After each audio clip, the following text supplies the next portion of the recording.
Why did the Broncos choose to keep Jonathon Cooper over Baron Browning? We've got an expert on set to talk about it. Plus, we're breaking down the Ravens film and how the Broncos can transition and have a better game plan against the Chiefs. What did they do well against the Ravens? We also have an expert on set to help us break it all down, and it starts now.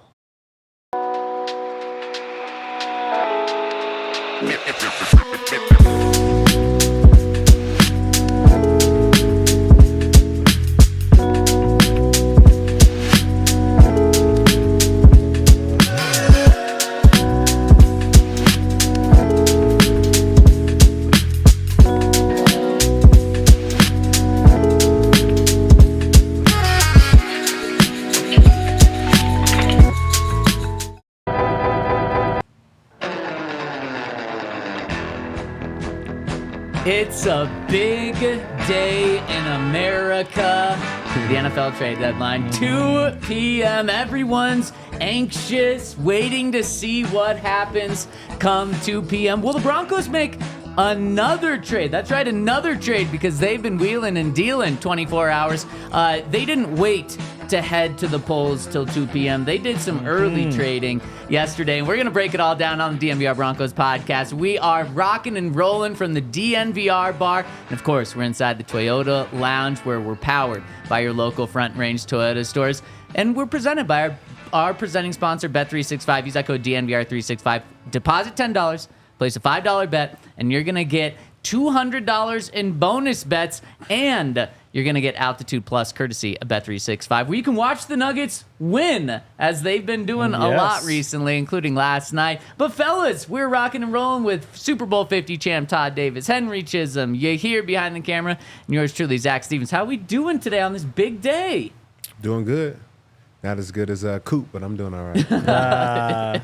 Do you wish you would have played outside linebacker? Heck yeah. I would have loved that. Yeah. That's a big payday. Nobody respects middle linebackers, which is crazy because back in the day, that was the job. Uh-huh. Like every team, it's like, what's up with their defense? It's like, oh, well, they've got Michael Ray Lewis. Singletary, Yeah, exactly. Yeah. Brian Urlacher. Yeah. You get, I mean, those Or were. like all those Steelers guys. Yeah.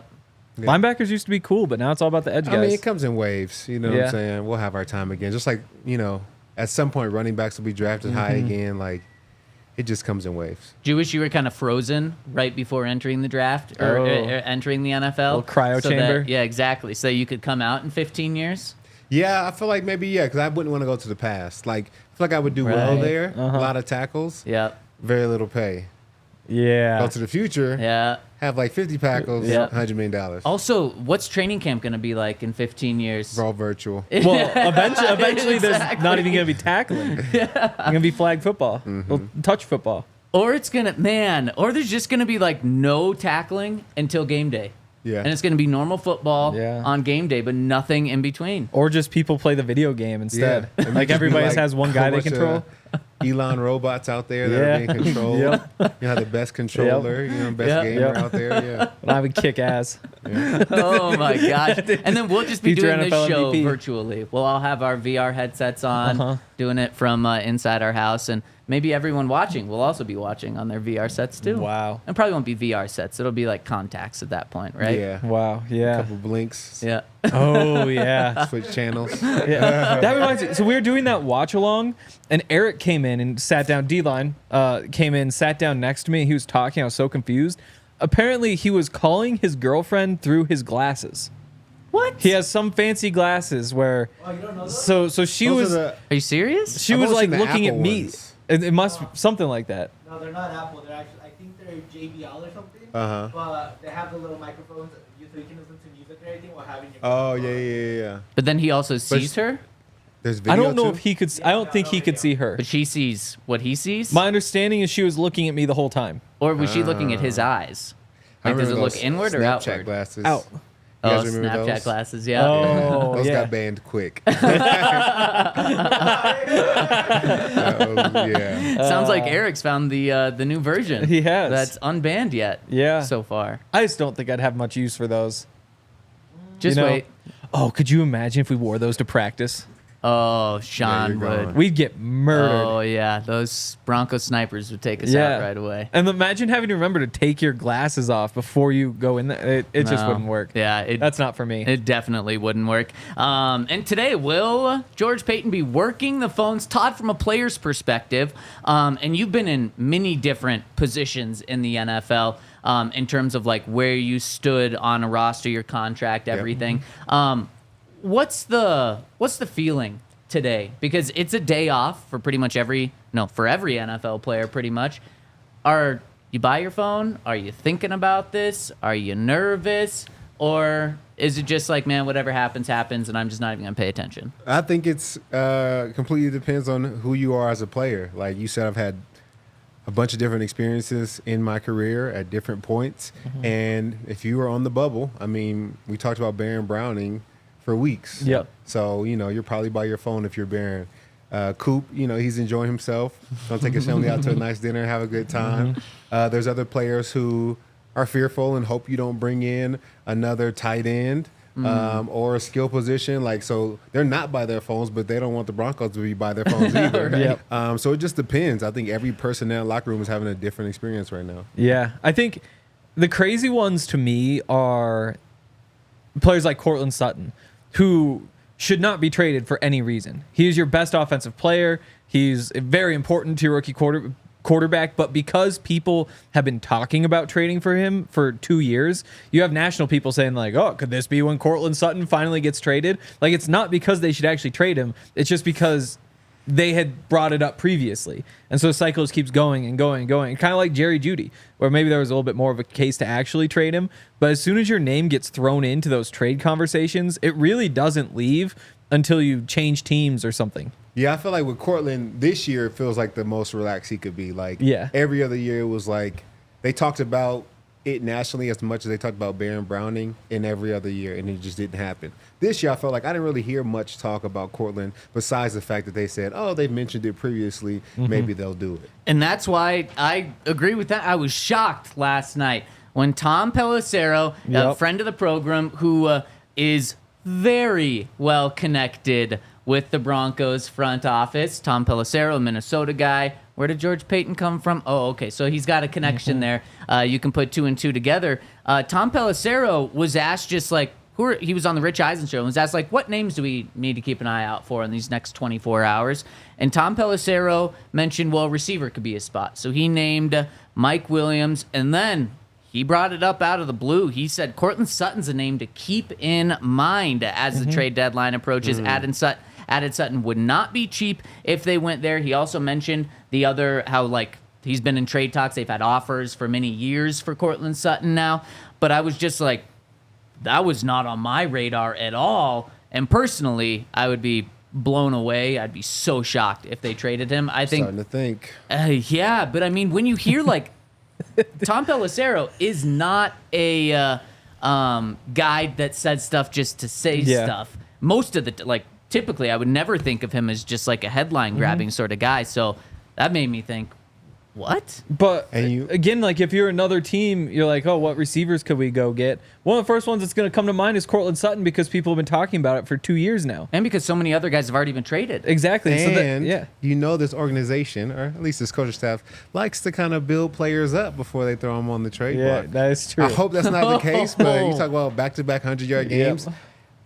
I think his number got higher the last 2 weeks. You're saying he got an Albert O sort of treatment these past 2 days. I don't know, but it just, you know what I'm saying? If he does get traded, I think that means something, right? That's a really good point. I really don't want Courtland to get traded. I agree. Say that. Because you'd be so much worse. Oh, my gosh. Bo can't want Courtland to be traded. There goes the playoffs. Unless you're going out there and finding another receiver somehow, which would be a crazy thing to do just to swap. Like, there goes the playoffs. And the team would be very much sending that message. Like, that's a captain. So it's a captain. He's your best offensive skill position player, maybe even your best offensive player, just flat out right there. He and Bo are building a tremendous chemistry over these last 2 weeks.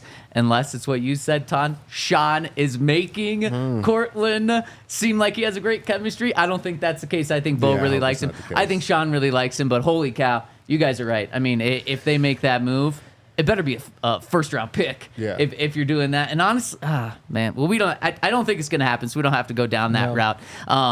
But one other rumor, did you see Dan Graziano this morning saying a bunch of teams are wondering if the Broncos could trade Javonte Williams? Which, again, is a very soft rumor, but that's the only new Broncos name that's really come up in quite a while.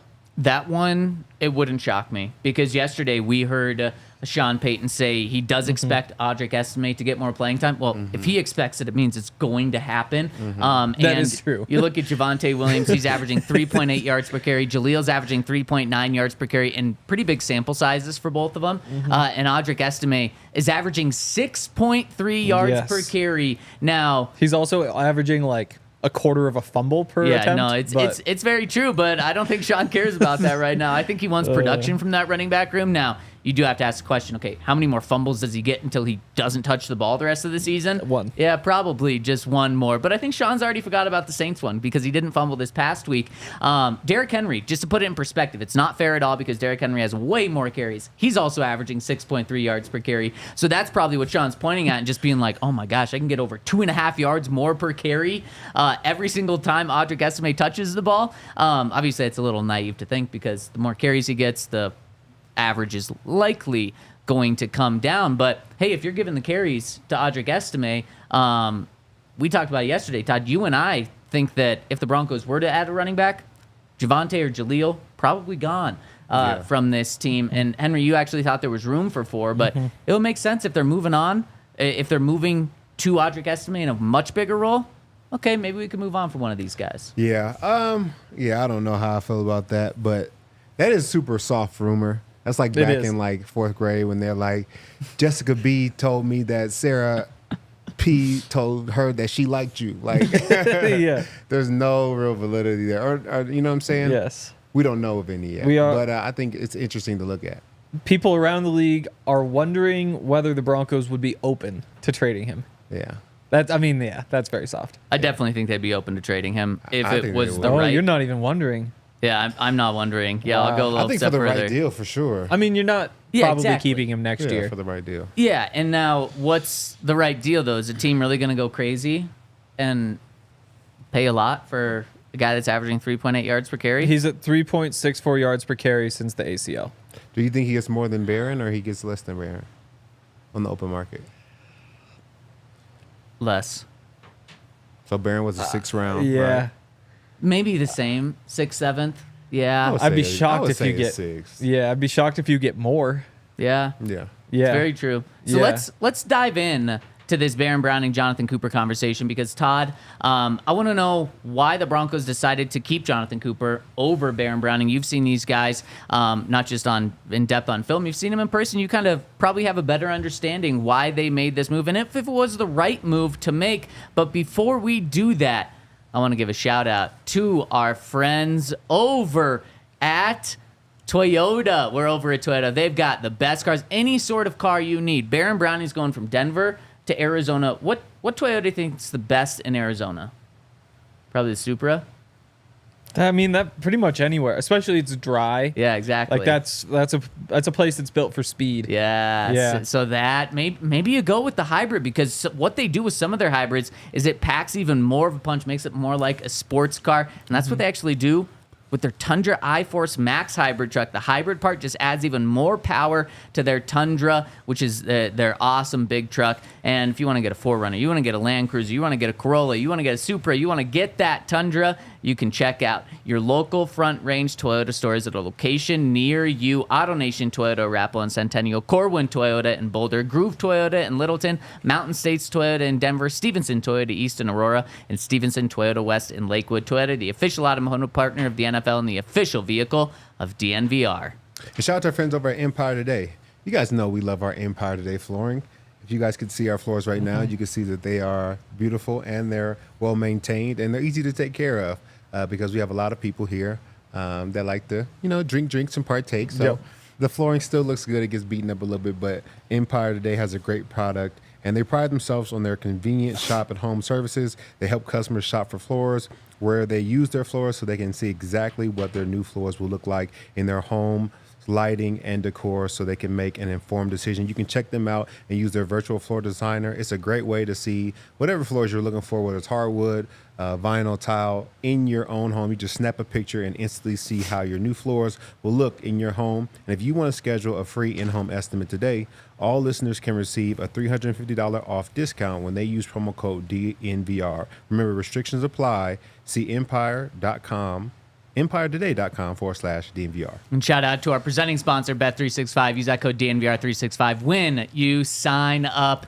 Okay, so Todd, Henry and I gave our takes yesterday on the Jonathon Cooper, Baron Browning situation, where, of course, the Broncos trade Baron Browning to the Cardinals for a 6th-round pick. And in return, the Broncos, actually, before they made this deal, they signed Jonathon Cooper over the weekend, where no one knew about it, to a 4-year max value, $60 million contract with $33 million guaranteed.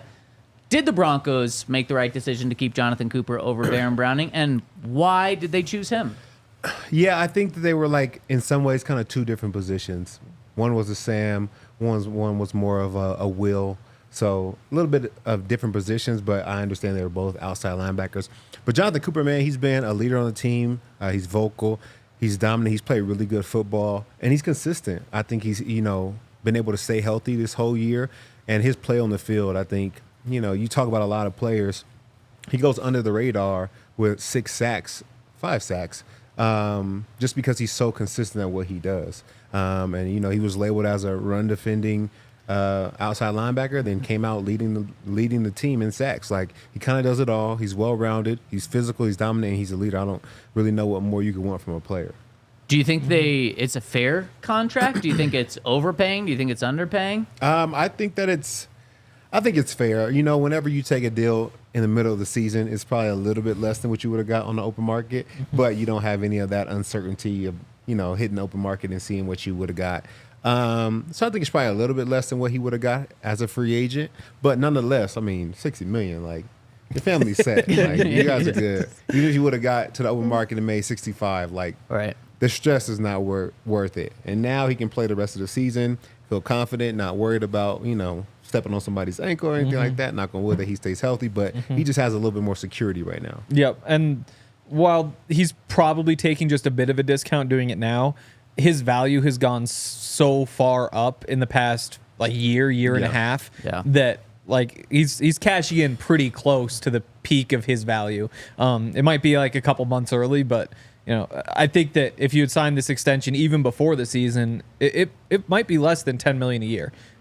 This stretch proving that what he did last year wasn't a fluke, and even improving on that. I mean, that's why he's getting as much money as he is. Yeah, and I think he clearly took a little bit of a deal, but also took any risk out. There was a chance that if he went out and played had more sacks in the second half of the season than he did in the first half of the season, he's a 13-sack guy. It's not crazy for him to go out and do that the rest of the season. He would be getting $25 million per year on the open market. Now, if he were to stay on this same pace, he's probably looking at maybe $18 million per year. And so he takes a deal that's worth up to $15 million per year. We still don't know the final numbers to see what it actually is before incentives come out. Maybe it's around $13 million per year. It's still going to be a ton of money. But when you look and compare this to other NFL pass rushers, look, he's not TJ Watt. He's not Nick Bosa.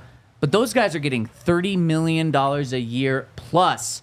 So you're not asking Jonathon Cooper with this deal to be a 15-sack a year guy. What you're asking is be right around 10 sacks per year and then maintain how good of a all-around player you are. He is a really good all-around player, and that's something that gets overlooked when you talk just about pass rushers. It's like, okay, how many sacks does he have? But he's a really good all-around player, and then his leadership and just the way he works is something that I think definitely factored into this. I think Sean Payton really cares about the culture, and it's tough to become a Sean Payton guy. You either are one or you aren't. Jonathon Cooper has become a Sean Payton guy, and I think that's a big credit to him. So I think that played into it as well. But in reality, that's why I said this yesterday, I think this is a very high floor contract that the Broncos just gave out. I don't think this is going to look like a bad deal at any point. And if Cooper really stacks sacks on top of each other and kind of really eclipses 10 sacks in any of these seasons, man,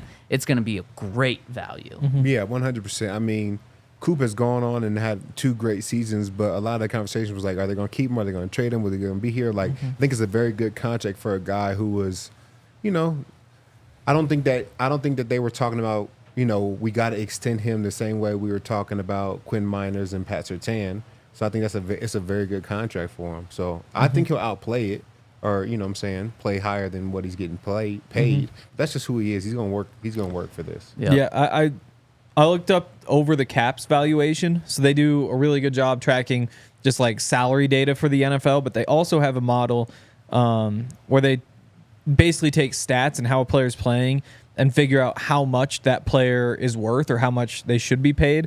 And so far this season, Jonathon Cooper has played like he's worth $19.4 million. Woo. So, I mean, that's kind of what we said, is that you're probably getting him at a bit of a discount. But on top of that, he's also playing the best football of his career. Yeah. So if he keeps that up for the next 4 years, you're in great shape. And if he dips just a little bit, then you're still getting what you paid for. Yeah, that's a fascinating point there, Henry. And the Broncos paying $13 million to a pass rusher means they're still looking for that elite pass rusher where they pay $25 million to. It's not Baron Browning after trading him. The Broncos hoped, the talent is there, has always been there with Barron. That's why coming out as a tween guy, they didn't know if he was an inside linebacker, outside linebacker. He went in the 3rd round. That's really impressive when you don't really know the guy's position. Shows just how much talent he has. But the Broncos have some guys that could become that high-end pass rusher.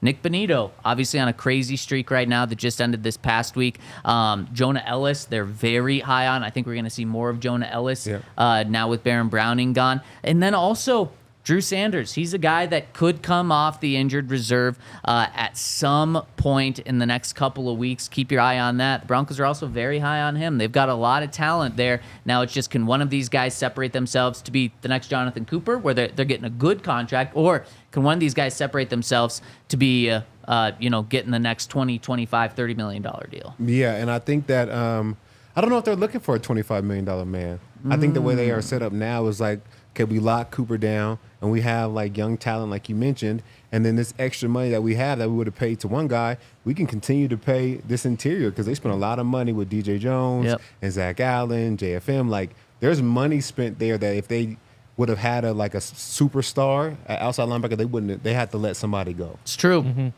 But don't you always want a superstar at outside linebacker? Unless like you have a there in superstar corner? inside rusher. It's true. Yeah. That's and true. right now, Zach's playing like that. Yep. It's true, but good thing is you got him locked up for, talk about a deal. Yeah. He is on a value contract right now. Is Chris Jones making $30 million per season? Yeah, I think something like that's the that. deal he signed. And Zach Allen's making $15 million per season. That is an absolute bargain.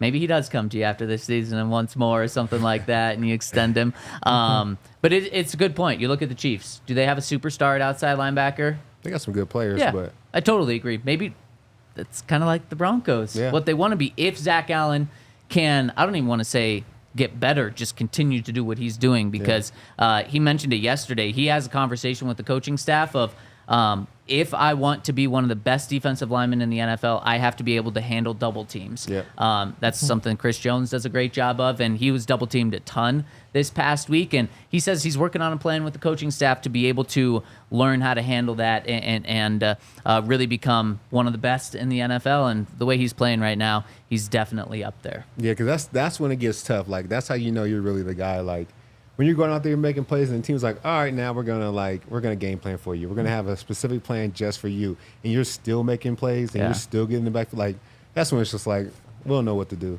Yeah. We're gonna let him get his and just hope we can, beat them some other ways. Yep, totally agree. Okay, let's turn our focus to this Ravens game and how the Broncos can kind of bounce back from this Ravens film to the Chiefs. And before we dive into the inside scoop, I want to ask you guys.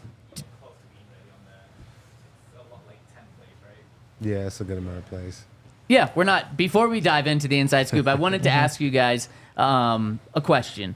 Did you like the way Sean Payton approached this game? Essentially, after the game, he admitted that he came into this game knowing the Broncos were going to have to be ultra aggressive to win this game, and It wasn't a surprise to him that they went for it on 4th down so many times in the game. They had 4 turnover on downs in this game, which is just wild for an NFL game. And that did not happen on accident. He said, we knew we were going to have to be aggressive to keep up with this team. We knew we were going to have to do that. Do you guys like that Sean was ultra aggressive? Because there were times in the game where I think a lot of people, maybe everyone, was questioning, why aren't you taking the 3 points here? Why are you going for it? And to Sean, that was really never a question in his mind. He knew he was going to do that going in. Yeah, initially I think one of those people like, sometimes you got to take the points when you're playing a good team. Yeah. But when I went back and watched the film, like, they're so close on those 4th down plays. Like, I have 2 of them on the cut up, but they were the right call. Like, you just needed, the ball to be a little bit less overthrown here, or like don't say that about Bo. a half inch on the toss. Like, if McGlinchey doesn't fall and he can get to his block, like, it feels like it was the right calls. They just didn't execute them the right way. Man, and I mean, to your point, I'm kidding about Bo. Yeah, he overthrew Troy, but I think the toss you're talking about was the Javonte one. Yeah. Javonte, he must have not known that there was a defender right there about to tackle him behind him, because he could have easily reached the ball out. If he reaches the ball out 2 inches, the Broncos get the first down. But I think he was just so caught off guard that he wasn't thinking about reaching the ball out. And before he could reach the ball out, he was on the ground already. But to your point, Todd, from a coaching perspective, a player can easily reach the ball out. Boom, that's a first down right there. Yeah. He just went down so fast. Yeah. Like, I think that's what surprised him, is like the guy It was 2 though. all of a sudden, Yeah. like it's like his knees just went down first somehow. I don't know. It was a good play by the defense. Yeah. But that was right there. Honestly, the 4th down call I probably liked the least was the one that worked. Like, The touchdown. Yeah, the trying the pitch to Javonte, who pitches it to Cortland, who throws it to Bo. Like, I'm not sure that's what I would have called on 4th and 1. And honestly, the play didn't really work. Bo just first Court made an incredible throw. Bo made an incredible catch, and so like that's the one to me where I would be like, I'm not sure that I would have done that exactly that way, but it turns out that's the one where they converted. Yeah. So what'd you think, Henry? Did you like? Oh, that Sean you've took got that it. approach? Yeah, you've got it. I mean, I think it was pretty obvious that field goals were doing nothing for you in that game. The Ravens are going to put up points, and like, hey, you could have gotten 5 more field goals, and that still isn't a competitive game. So like it's just something that you have to do. Yeah, I've got no complaints. Except, I mean, again, you could get picky about the play calls, pitching on a 4th and short instead of just plowing right ahead. Well, I'll admit, when I saw him line up on that 4th down, You're not getting the QB sneak. Exactly. Like, those Ravens, like, on that play in particular, they just looked massive. And they're obviously all packed in right there. And my thought was, like, this isn't going to work. And I was just assuming they were going to plow straight ahead. Instead, they pitch it. And I was like, well, you can't really do that either. But, again, I think the play call was good enough to convert. Yeah. They just didn't. I mean, they look back at the film, and I think Sean's saying, Javonte, reach the ball out. And this is a good play call. We get the first down. I also agree with you guys. I love it going into it, because Sean said, I'm going to play to win this game, not to not get embarrassed. Yeah. And you know what? When you play to win against a team like that and you're ultra aggressive, you're playing to win, but then the floor drops a lot and you can get embarrassed. And that's what happened to the Broncos. They got embarrassed. A 31-point loss is embarrassing. But I loved it. I loved that Sean went into that game saying that because I think it shows confidence in the team, even though they lost by 31 points. And now I'm curious how he approaches this Chiefs game, which is going to be very different, because the Chiefs, what's their biggest win this season in terms of points? Probably against the Raiders, I have to imagine. I think they beat 7? them I think they beat the Raiders by double digits. I think it was 27-20. 27-20? They might have played them twice already. Okay. Yeah, that would make sense then. So this is a team that keeps every single game close. So I wonder if Sean's not going to take that approach. We'll find out shortly, but let's get into the film in just a second. And I also want to ask you why the hell Sean Payton called this one specific play. Before we do that, I want to give a shout out to our friends over at Game Time, where if you want tickets, let's say you're going to be in Kansas City for this week's game. You don't have tickets. Check out Game Time. You want to go to the next Broncos home game. It's Broncos-Falcons. That could be a heck of a game and mean a lot for the Broncos to get back on the winning streak if they're not able to win this week. Use the code DNVR over at Game Time to get $20 off your first purchase. Download the app or go to gametime.co where they've just got the best user interface out there. We all love Game Time. We know you're going to love it as well. And again, use that code DNVR for $20 off your first purchase over at Game Time. Take the guesswork out of buying tickets with Game Time. Download the Game Time app and create your account. Use the code DNVR for $20 off your first purchase. Terms apply. Use that code DNVR for $20 off. Download Game Time. What time is it, fellas? Game time. Game time. So I'm not great at that. Also want to give a shout out to our friends at Circle K. They're just the place to go. They've got all sorts of awesome deals all the time, especially if you're a Circle K Inner Circle member. It's easy to sign up. It's a free membership. Just download the app. All you got to do is just put your email in, put your phone number in. You'll be fully enrolled. After that, you actually just need to have your phone number with you when you go and try to use your membership. So they got deals every day on food and drinks and all sorts of other stuff. Plus, if you sign up, you can get 25 cents off per gallon on your next 5 fill-ups. You can find that in the app under Inner Circle and then clicking offers. Again, Circle K is awesome. They're the reason we're able to do the Buff Stampede where those guys go across the country. They're always stopping at Circle K to make sure that they have all their snacks while they sit in that. Where do the Buffs play this week? Texas A&M. No, Texas Tech. Lubbock, Texas. So that's going to be a long drive. That's going to suck for them. Download the Circle K app and sign up for Inner Circle for exclusive offers. New offers, purchase club, and sweepstakes are uploaded weekly. And shout out to our presenting sponsor, Bet365. Use that code DNVR365 when you sign up. You hear, how many minutes are we away? Maybe like 5. 5 minutes away. Okay, so I have a question for you. Real quick. Yeah. I'll tell you about the Chiefs' scores. Oh, yes, please do. Yeah, they only had 2 double-digit wins this year. Okay.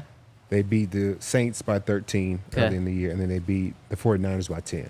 Okay. That has been close. That is wild. Raiders had a good chance to beat them last week. Gardner Minshew 2 just weeks blew ago. it with a pick. Right. Yeah. Depends on if last night's last week, then 2 weeks ago. Yeah. Okay, there we go. So a week ago yesterday, they squeaked one through. 2 weeks ago, they Very fair. Very fair. That what's also crazy is Patrick Mahomes is undefeated against 49ers and has beat them by double digits every single game they've played. Crazy. And this year, like, that's one of their 2 double-digit wins is against the 49ers, who are supposed to be this good team, just wild. But yeah, I mean, that shows you this is supposed to be a good game. Wait, so the Chiefs beat the Saints by 13. Yep. And the Broncos beat the Saints by A lot more. 21. It's a different team. Yeah. He played, the starting Derek Carr quarterback. playing? Yeah. Well, I mean, I think that was week 3. Bucks took the Chiefs to overtime at Arrowhead. Yeah. The Broncos killed the Bucks in Tampa. That's what I'm saying. That's what you're Broncos saying. are a 13-point week 4. better team than the Chiefs. Yep. No difference between that old Bucks team either. Yeah, no way. The Bucks team that they played last night was way worse than the Bucks team the Broncos played. That's not a good thing for our. No, it is. Oh. It is, yeah. It is. Oh, it is the good. It Chiefs is. played Yeah, a yeah, worse there we go, Bucks there we team go. and beat them in overtime at home by 6 points. Wow. The Broncos played a better Bucks team, beat them by 17 points, 16. Yes. No. 26-10. Right? No, it was 26-7. 26-9? So 19. I don't know. They beat them by a lot Yeah. of points on the road. So we'll see. But really quick on that game, guys, I thought the Broncos were going to be playing against Carson Wentz this week. Did you see that Yeah. Patrick Mahomes injury on the touchdown? No, I didn't see it. Just landed hard on his ankle. He tried to stop. Not tried to stop. He did stop and then made an awesome throw and to Samaje Perine just to put the sting in there a little more. But he just stopped really hard on it and his leg just quivered and then he had to get helped across the field on the way off. Oh, he was, I mean, it was like no pressure on the leg, help. His ankle went weird. His knee went weird. His neck also did something super weird. Did you see that part, Henry? No. His neck bent really far back. So I was like, man, does he have a neck sprain, a torn ACL, a broken ankle, or all 3 of them? he's back on the very next drive. So Yeah. he's fine. He said it was an ankle after the game, but I thought the Broncos would be playing against Carson Wentz this week, and that didn't happen. Now the Broncos have an opportunity to hand the Chiefs their first loss of the season. Chiefs are 8-0 playing the 5-4 Broncos, but this is a Chiefs team that's, as you said, Todd, the opponents in every single game against the Chiefs for the most part. Every game. And that's sometimes what separates like the good teams from just the okay teams, is the teams that can continue to win by 7 and 3 and 2. Is, I mean, NFL's a lot of close games. You won't always get a blowout. Yep. We've had more blowout wins than the Chiefs have all year, and they're 8-0. That's wild. So, even when we won the Super Bowl, I think we had like 8 games by like 5-point or less differential. Like, Yep. we weren't blowing people out. We were just finding a way to win games. Yep. I mean, I like having Sean Payton in those situations. Like, it does feel like the kind of game where you're going to wind up heading into the fourth quarter and it's just going to be back and forth, back and forth.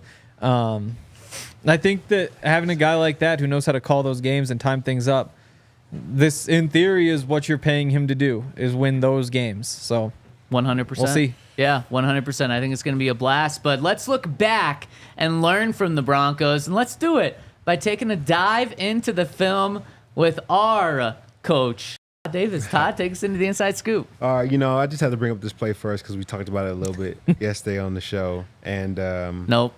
We're just going to move on. Nope, I we're watching. got the iPad. We're Show watching. me the good throw. There's Show me the the good iPad. throw. All right, Let's so go. here, this is the boot that caused the first interception of the game, first pass of the game. Unfortunately, little Jordan Humphries couldn't come up with it. They run a boot. They got good space. We have athletes, so Bo Nix is definitely faster than an outside linebacker here. But unfortunately, I think the ball is just a little bit too high here.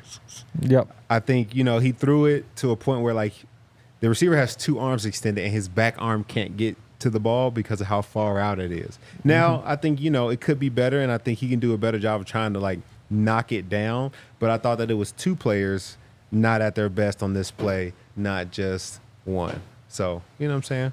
I got to give credit to Bo, and I got to give, I got to be honest when it's not there. I knew you were going to bring this one up. And so just last had to. night during the Chiefs game, Oh, boy. I watched and I was looking at, okay, let's see how perfect Patrick Mahomes throws passes. He doesn't throw perfect passes often. Players are jumping, players are making great catches in order to make plays. And so I think this is one that little Jordan needs to make. I do agree with you. This could have been a better throw. But I put a 90% on Lil Jordan. I put a 10% on Bo. Okay, I hear what you're saying.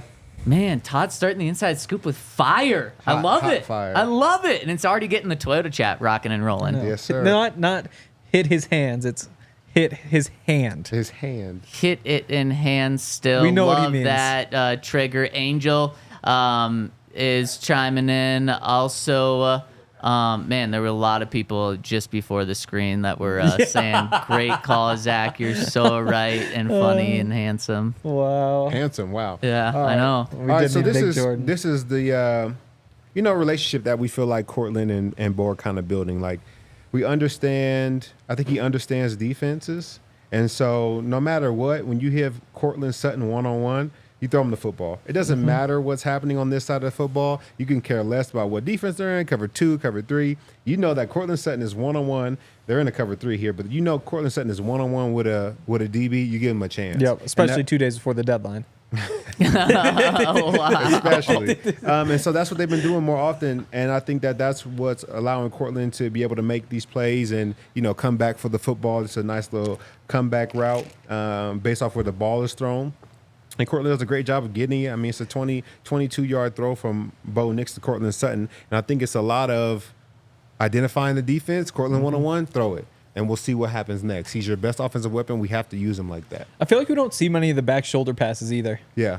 It's kind of nice to see that. And I wonder why that is. Is it just that DBs aren't turning their backs very often, but they did here? I'm curious, but I don't know. I still don't even think this was a, back shoulder throw. it's true because he did turn the other way. Yeah, he It's turned inside, and I felt like he kind of moved the DB by. It wasn't like a hard plant and I come out for it because I think it was just based off where the ball was thrown. He made an adjustment for Bo. Yeah. Cortland does such a good job making last-second adjustments intentionally because it shows it. You give no tip to the cornerback that the ball is right about to be there, and then he makes that move, and it's a really good job of that. Yeah, if you listen to like great wide receivers talk, there's this anticipation from the DBs. Like as soon as you put your hands up, they want to put their hands up. So you wait till the last second and you just throw it up to catch the ball, and they can't have any answers for it. Yep. Also, Todd, are we getting this film from a blimp or something? This is all 22, baby. Yeah, you know what I'm saying? all 22. When they give me the all 22 film, it looks a lot better because you can see everything. Yeah, you know? This feels like all 22 from the moon. Yes. Only the best. Only the best for you guys. Man. All right, this is the fourth down play. This was the pitch that we saw. So we talked about Hank kind of wanted to run straight ahead. Don't think that was going to work. I don't think QB sneaks was going to work. Nope. All these interior gaps are clogged up. And so everybody's shooting a gap here, and what they want Roquan to do is just play over the top. He has free reign. Wherever Javonte goes, you find a way to get there. But what I do like about this play is that I honestly feel like it's going to work. So they got man-to-man, so they're going to bring the wide receiver across. It's going to bring the corner out. And so then they're going to toss this ball to Javonte. And so what we don't see is this Mike McGlinchey is here, and he's trying to get out to the second level. And Mike's not cutting this guy. He's actually like falling forward.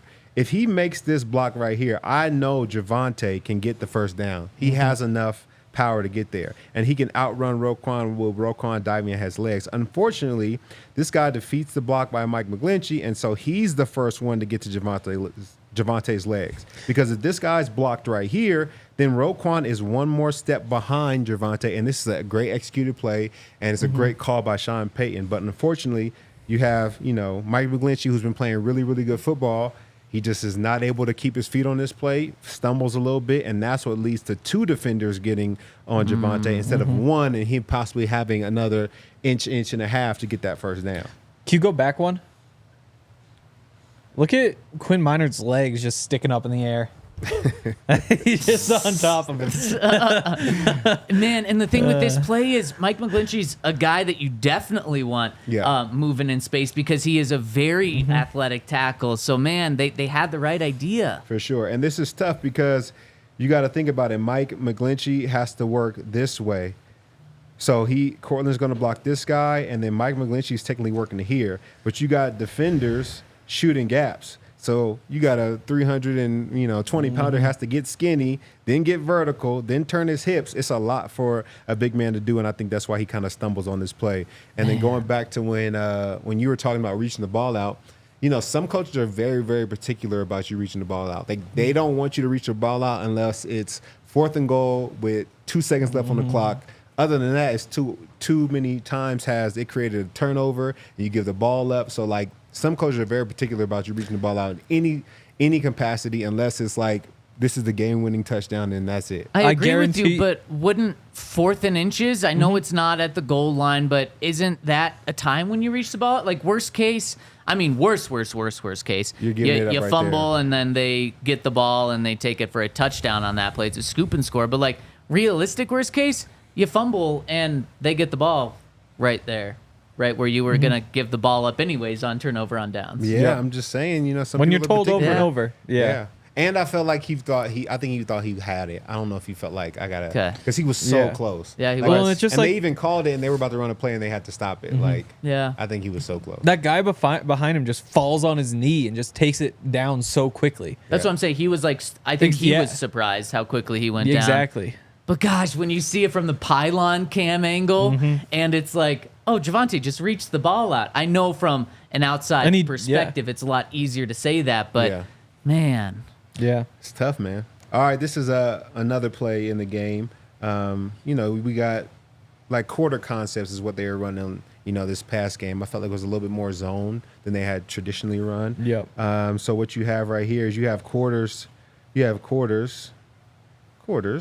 Oh, that's not a 4. Quarters this side of the field, and you have halves to this side of the field, which means that this safety is responsible for this half of the field.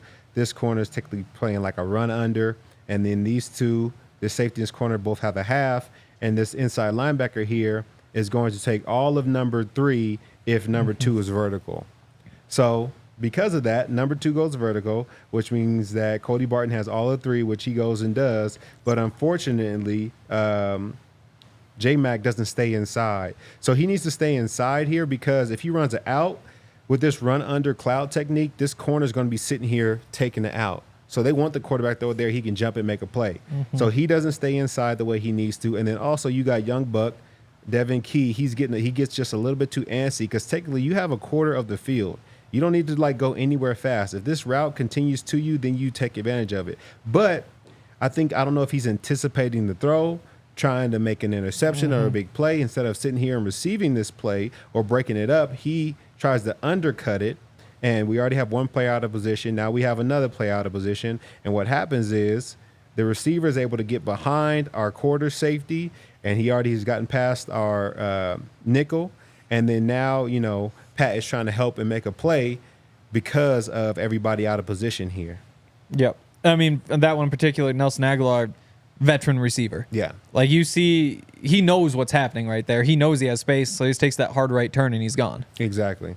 So, Devin, I feel like needs to be deeper in this play and then play it more top down and not try to make a big play. I know he's young. He's second star. He's trying to make a name for himself, but I think he can get better from this clip right here. Yeah, and this just shows how much the loss of PJ Locke hurt. He's not on IR. He can come back this week potentially. We'll get a good idea of that tomorrow. Okay, before we continue with the Inside Scoop, I want to give a shout out to our friends over at Breckenridge Distillery.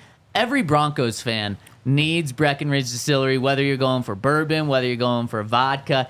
If you drink either of those, Breckenridge Distillery is the spirit for you. And the reason for that is they're all about the Broncos. If you can see on the screen right now, they've got their 5280 bourbon blend where they've got a couple of different blends out there, and their vodka is the coolest branding out there. Plus, on top of that, it's not just all about the branding. It's about damn good spirits as well. They were named, they've won many awards for their bourbon, and they're the world's highest distillery, founded right here in 2008, all about Colorado, all about the Broncos, all about bourbon and vodka. So if you want to check them out, you can actually win 2 tickets to Denver, the Breckenridge Bourbon Whiskey Suite. Share how you celebrate the Broncos by posting your photos to social media using the hashtag Broncos Bourbon. Also use the code DNVR at checkout for free shipping on all orders of $99 or more over at BreckenridgeDistillery.com. That's our friends over at BreckenridgeDistillery.com.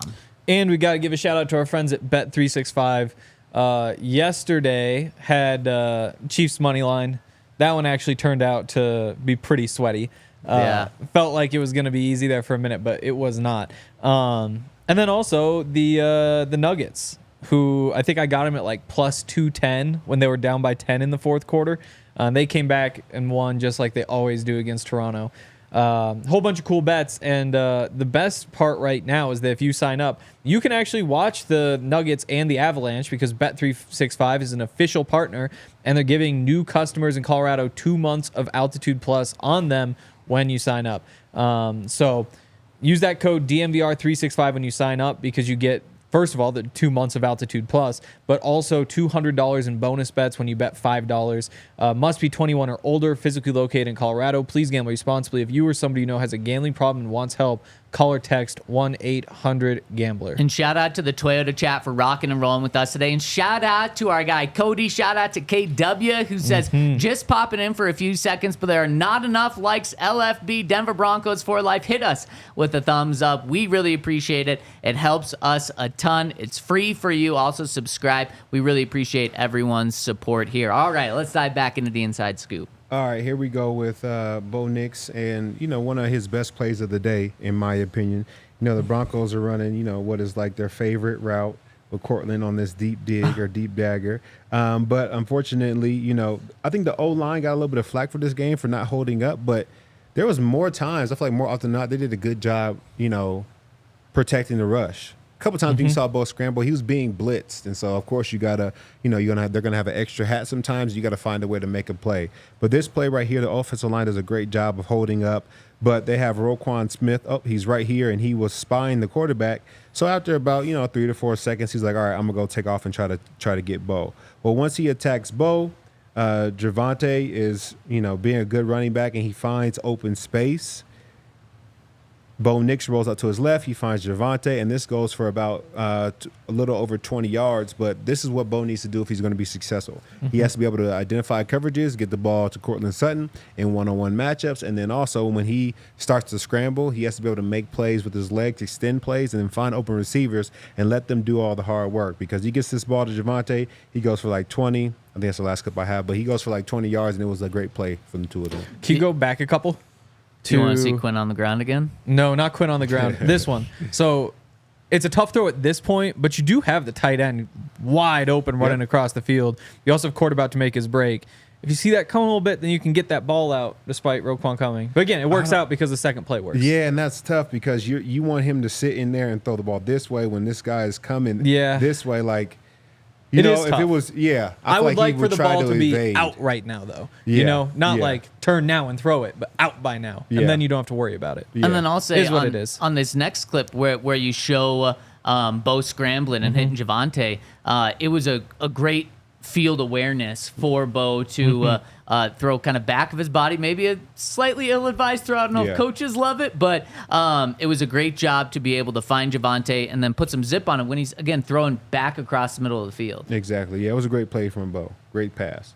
All right, well, this is a play, not his best, but this is what we need, if Bo's going to be successful. We need him and Troy Franklin to get on the same page. Like, you get exactly what you want. You get man-to-man, and the middle of the field safety is playing and bracketing Courtland. So they're double-teaming Courtland. So you have a true one-on-one. There's no safety back here that can help. They can get to this football. You just got to throw it somewhere that Troy Franklin can go get it. It's true one-on-one. In the NFL, like, this is open. We got to find a way to make these plays because it's 4th and 4 here. Like, we need this play. Although you want to make, like, a shorter throw or something that could help you get the first down and keep marching the football, like, this is the right throw. Like, he is open, and we need to just make this connect. You see the ball's right here, about to hit the ground, and unfortunately it doesn't work, but we got to find a way for them to connect better and be able to make these plays because if they're going to double Courtland and they're saying, okay, Courtland's not getting the ball on this possession, 4th and 4, you would love to hit a quick slant to Courtland like that's what you use him for, use his body. If they're going to say, no, we're not letting you guys do that, we have to have other guys step up. And we just need a little bit off this throw from Bo. And I think Troy Franklin can find a way to come up with it. Yeah. And unfortunately, That's an easy this is not. It's an easy I don't throw. know if it's easy. You wouldn't call it easy? Oh, no. It's open. It's the NFL. Like, you got to be able to hit him. Yeah, you got to be able to hit it. But, like, he's in the middle of the field, has to throw all the way to the end zone outside the hashes. Just like when they do, like, that trash can drill and you got to drop it in the trash can. It's a tough throw. But for an NFL quarterback, you got to find a way to make it. I'm also, unfortunately, not surprised with this. I mean, we haven't seen Bo hit deep passes even in training camp. So that's the deep pass is a work in progress. And it just feels like Bo is overthrowing Troy, which just doesn't make sense because that's happened for months now. And it doesn't make sense because they're the ones with the connection already. Yes. They're the ones that played together for a couple years. They should know how, he should know how fast Troy is at this point. So it is unfortunate that he's missing some of these throws. This is like a great play for me because I felt like this is Bo like taking command of the offense. I don't know if you guys can see it right here, but Bo looks at the receiver and like gives him a little signal, and the receiver responds by like tapping his chest and making a gesture himself. So I'm not sure if this was audible. If he was reminding him of his route, but it feels like Bo's making a check at the line, say, "Hey, you guys, you see what they're in. You're going to run this route to be able to get open." And it actually works out very well. The receiver was able to come and stack behind the linebackers, and the linebackers aren't able to get enough depth. And Bo does a great job of rocketing this ball right here to the spot and puts it right on the money. I mean, you got a linebacker here, you got the corner that was on him trying to chase, and Bo is able to fit this ball into a tight window. And I think they did make a check here. I think Bo did tell him, "Hey, run a bang 8, keep it skinny, and I'll hit you over on the numbers." And I thought it was a great play from Bo. I love that. All right, this next play right here is something that Bo does really well, and that's use his legs. Like, there's a happy medium of like using your legs and hitting the guy downfield, or using your legs to be able to get the first down. So I think Bo is way more athletic than people give him credit for. So we're locked up man to man, and if you look, This safety's coming down to get the tight end. There's no real where for him to go with this football. By the time he stops scrambling, Lil Jordan Humphreys is almost getting open, but he's not open yet. You got these guys crossing. Maybe he hits him. But what I do like is that he has Roquan Smith on him one-on-one.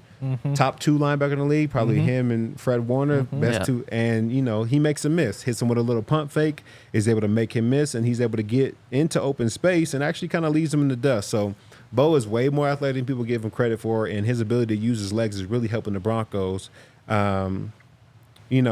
on the field right now. Yep. And I think he was forced to do it a lot past game, I think, move around, and I was actually very pleased with how he was able to move around and not just run. He was the leading rusher for the Broncos at halftime, but also be able to extend plays and then find receivers deeper downfield. Yep, 100%.